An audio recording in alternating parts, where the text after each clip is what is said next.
अगर आप वेदांत और फिलोसॉफी से दूर लाइफ को बहुत ही प्रैक्टिकल और लॉजिकल लेते हो तो एक बात किसी कोरे कागज पर लिख लो, जिंदगी आपकी लेती रहेगी और आप देते रहोगे। क्योंकि अब आपको समझना होगा कि इस जीवन में जीने जैसा कुछ है ही नहीं और मर जाना कोई सॉल्यूशन नहीं।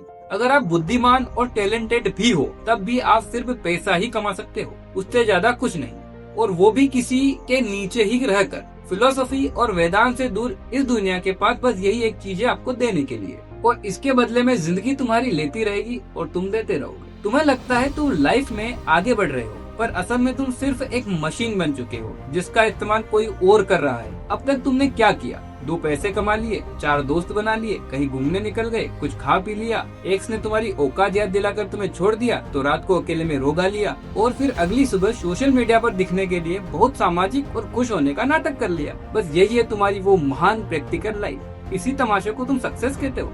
तुम्हें लगता है कि इस जिंदगी में जीने जैसा कुछ बचा है? तुम्हारे जीवन का भरोसा कल का नहीं, और तुमने यहाँ इतना सब बना लिया हो जिसे 1000-2000 साल तक यहाँ रुकने का प्लान बनाकर आए हो, जबकि जानते तुम भी हो कि ये यूनिवर्स कब तुम्हारी बनी बनाई सजी सजाई जिंदगी की लंका में आग लगा दे, कोई नहीं जानता। ये तुम्हारी औकात तुम्हें एक पल में दिखा सकती है, कल सुबह तुम्हारी सांस चलेगी या नहीं, पर फिर भी तुम खुद को मशीन समझ बैठे हो, और तुम हो कि इस नापी तोली जोड़ी घटाई वही बही खाती वाली जिंदगी को इतना सीरियसली ले रहे हो, जबकि जिंदगी तुम्हारी ले रही है और तुम दे रहे हो। तो अब तुम क्यों जबरदस्ती की दुनियादारी सुलझाने की कोशिश में उलझे जा रहे हो? इतना प्रैक्टिकल होने का स्ट्रेस लेकर तुम इस दुनियादारी में लीपापोती करते रह जाओगे, और अचानक से कल को कोई कोरोना वोरोना आ गया तो 1 सेकंड में लपेट दिए जाओगे। तुम्हारी सारी SIP, म्यूचुअल फंड और सेविंग जाएगी किसी और के दहेज में, मौज करेगा कोई और।